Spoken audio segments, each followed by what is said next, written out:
Je ne sais pas si parmi vous il y a des gamers, occasionnels ou réguliers. Je joue personnellement aux jeux vidéo. Alors c'est vrai, je vous fais une confidence, pas uniquement aux jeux vidéo de football, pas souvent même, mais fut un temps, j'y jouais beaucoup, très régulièrement, spécialement à Winning Eleven, PES pour les plus familiers, sur Super NES et ensuite sur PlayStation. C'était à une époque que je considérais personnellement comme étant l'âge d'or de PES sur console, c'est-à-dire dans les années 2000, avec les noms pour les patchs et la musique de Ligue des Champions, vous savez de quoi je parle. Hein. J'en ai passé du temps sur la Ligue des Masters. Sinon, en versus, c'était Team Ukraine avec Shevchenko qui avait une vitesse de dingue et Rebrov. Bref, tout ça pour dire que le jeu vidéo de football a toujours eu la cote, et là toujours auprès des gamers. Mais revenons un peu sur l'histoire de ces jeux, et on va voir aussi d'ailleurs si vous êtes amateur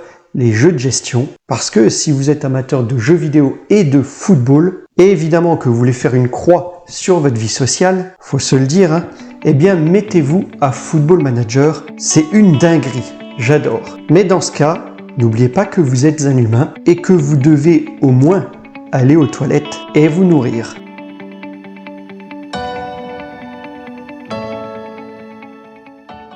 Bonjour les amis et bienvenue dans cette nouvelle vidéo concernant donc un retour sur l'histoire des jeux vidéo de football. Dites-moi en commentaire si vous jouiez à certains d'entre eux, si j'ai oublié votre jeu favori et si vous y jouez encore. Et n'oubliez pas que vous pouvez aussi rejoindre les membres de la chaîne pour bénéficier de contreparties exclusives.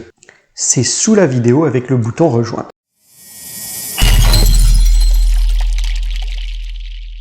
L'origine de ces jeux vidéo de football remonte aux années 70. Non, je n'étais pas né. Le premier référencé est Soccer. Alors pas celui sur NES que les plus anciens peuvent sans doute connaître, mais celui sur la console Odyssey, qui est une console de salon de première génération apparue en 1973 en Europe. C'était très basique à l'époque. Si certains connaissent Pong, eh bien c'était pareil, avec deux raquettes de chaque côté des joueurs, une pour symboliser l'attaquant, une pour symboliser le gardien de but, et on envoyait tout simplement un pixel de l'autre côté de l'écran pour tenter de marquer. Simple, efficace pour l'époque. Il faudra en fait attendre 1980 pour voir le premier vrai jeu de foot, c'est-à-dire quand je veux dire le premier vrai jeu de foot, eh bien quand on le voyait, on voyait que c'était du football. C'était sur la console de salon de deuxième génération de Mattel, l'Intellivision. Vous voyez que c'était un jeu de foot, non? Bon, alors il faut se remettre dans le contexte de l'époque. Les ordinateurs qui programment les jeux ne sont pas très puissants. Les IA sont franchement nuls. Si vous en critiquez certains aujourd'hui, imaginez ceux d'il y a 40 ans. Et les matchs n'ont finalement que peu d'intérêt. On prend la balle et on avance balle au pied dans le sens du but adverse, sans se faire de passe. Et pourtant, les jeux de foot sortent à l'appel. Je ne vais pas tous les citer, mais je me souviens par exemple de Gary Lineker Football sur Amstrad, qui en passant est mon joueur préféré. Dans ce jeu, je prenais la balle et je remontais tout le terrain en diagonale, sans faire de passe évidemment. Quand j'arrivais à une ligne de touche, je repartais en diagonale dans l'autre sens, sans me faire piquer la balle, et ainsi de suite pour aller marquer. Vous voyez bien qu'on est loin du réalisme. Mais il y avait un arbitre.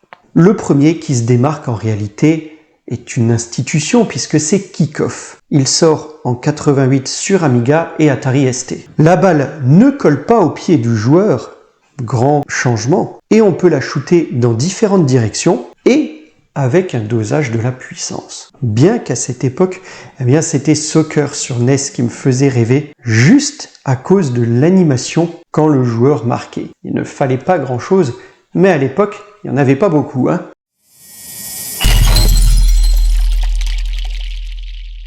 Bon, les années 90 représentent l'avènement des consoles de salon qui se démocratisent et arrivent un peu partout dans les foyers. Et avec eux, les jeux, dont les jeux de football, qui deviennent certes plus rares, puisque le coût de développement sur ces machines sont plus onéreux, mais en même temps plus qualitatifs donc. Il y en a quand même quelques dizaines, mais on peut citer certains qui se démarquent. Super Soccer sur Super Nintendo, dont la puissance des équipes se calque sur le classement du Mondial 90 à peu près, autant dire que la France est aux fraises, ou Sensible Soccer, dont le nom doit certainement faire référence à la sensibilité de la balle par rapport au physique du joueur qui pouvait vite en perdre le contrôle. Et on peut aussi citer tout de même World Cup sur NES, sorti en 91. C'était un jeu de foot mais complètement déjanté, un peu hors catégorie.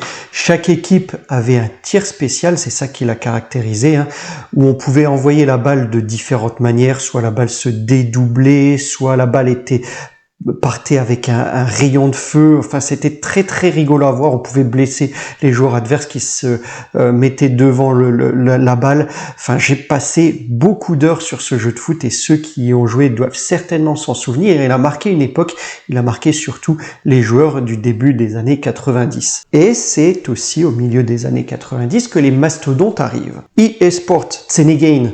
Ouais, c'est ce que vous entendiez. It's in the game. En fait, eh bien, EA Sport profite de manière complètement intéressée du mondial 1994, alors qu'il s'en balèque jusque-là du football, en se disant, eh bien, que c'est le moment de faire du fric, que le mondial va ramener des gens, et donc ils sortent FIFA 94. Sans DLC, contenu additionnel, patch ou microtransactions. Oui, EA vendait un jeu fini à l'époque. C'était sur cartouche et sans connexion internet. Oui, c'est vrai que ça aide malgré tout. De l'autre, les Japonais de Konami, que j'ai toujours préféré, Team PES, sortent ISS, International Superstar Soccer. Oui, c'était son nom à l'époque. La fin des années 90 marque l'arrêt des petits studios qui n'arrivent pas à prendre le virage de la technologie et notamment l'arrivée de la 3D.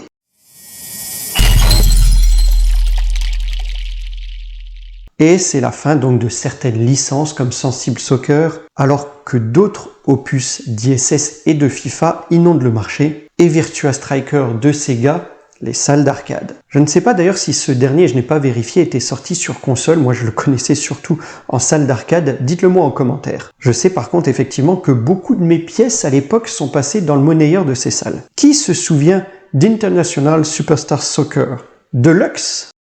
Ah oui, c'est comme ça qu'il était annoncé dans l'écran titre avec ce bel accent. Ce jeu avec un système de scénario où tu prenais un match perdu en cours et il fallait remonter le score et remporter le match. Grandiose.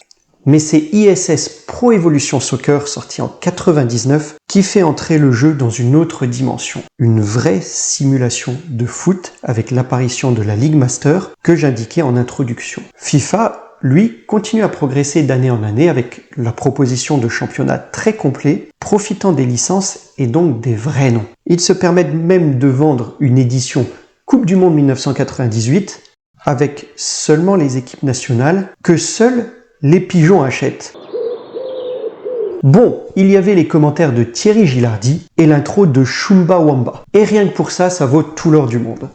À côté de ceux-là, de ces deux-là, la concurrence est assez rapidement écrasée. Des jeux très moyens comme Adidas Power Soccer, qui n'avaient pas d'autre ambition que de faire de la pub pour les chaussures ou les gants Adidas, en envoyant par les attaquants une grosse praline dans le gardien qui finissait dans le but avec la balle. La vache, ces polygones, c'était moche!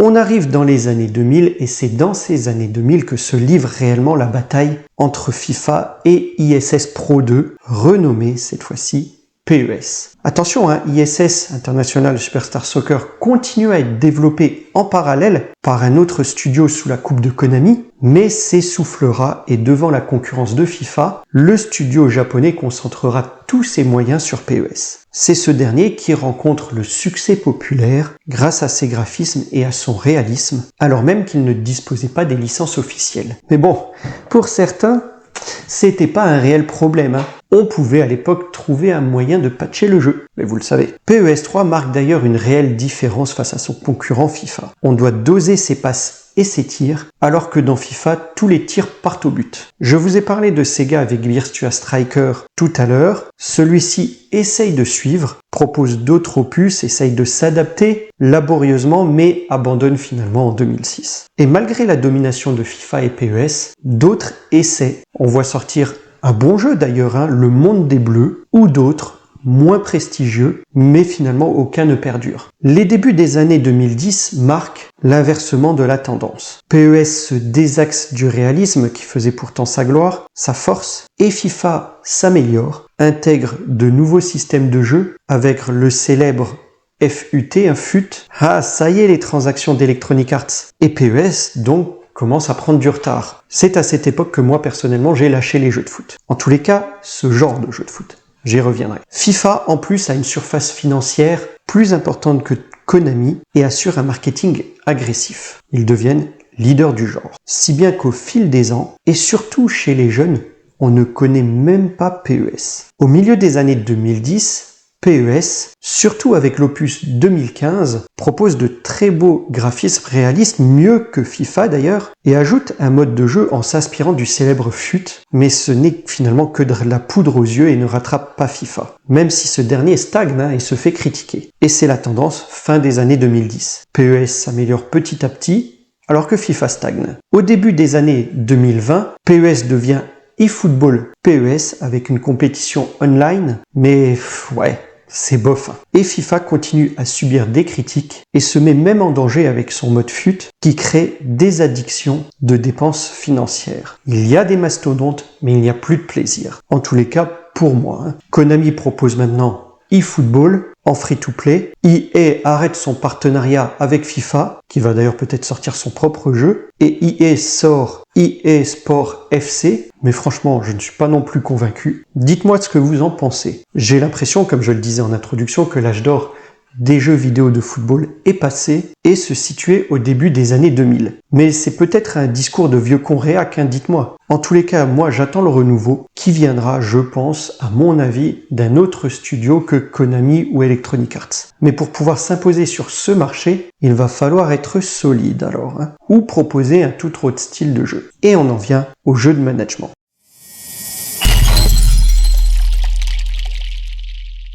Allez, j'en parle rapidement parce que c'est moins mainstream et il faut vraiment être puriste et avoir le temps pour l'apprécier. Ce sont les jeux qui proposent de s'occuper des aspects tactiques et économiques de la gestion d'un club. C'est très addictif quand on aime, très complet et sans transactions supplémentaires. Ces jeux démarrent dans les années 80 mais commencent à prendre de l'ampleur avec le jeu L'Entraîneur ou Championship Manager dans les années 90. Ils ont eu différents noms. Moi, j'ai commencé dans les années 90 avec Giroud Manager. Quelle base de données et quelle possibilité à l'époque. Bon, par contre, fallait pas être regardant sur les graphismes. Ouh, la vache, c'était moche.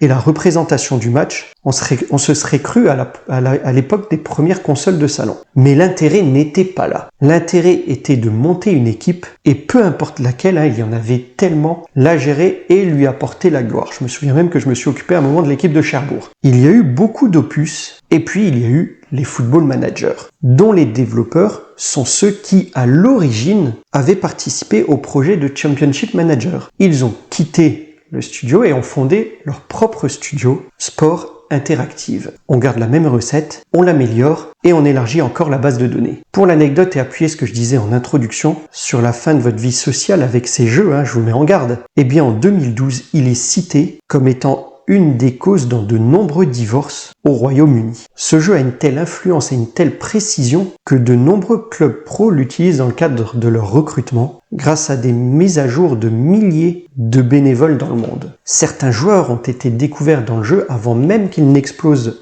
en réalité. Les phases dans le jeu de réel jeu de foot, quant à eux, s'améliorent au niveau graphisme et deviennent agréables à regarder. C'est aujourd'hui, à mon sens, la référence et c'est plutôt à ce style de jeu que je jouerai volontiers plutôt qu'aux jeux proposés par Konami ou Electronic Arts. Il faut juste énormément de temps, bien que je pourrais y jouer en couple puisqu'on en a déjà parlé et que je risque pas la séparation sur ce point de vue-là, on me rejoindrait volontiers pour partager des parties. Voilà les amis pour ce large panel sur l'histoire du foot dans les jeux vidéo. J'en ai sûrement oublié plein, mais si je voulais aller à l'essentiel, il ne fallait pas que la vidéo dure trop longtemps, ou alors j'aurais peut-être pu en faire deux volumes. Dites-moi ce que vous en avez pensé. N'oubliez pas le pouce si vous avez trouvé la vidéo intéressante. Quant à moi, ce sera tout pour aujourd'hui. Likez, partagez, commentez et surtout appréciez.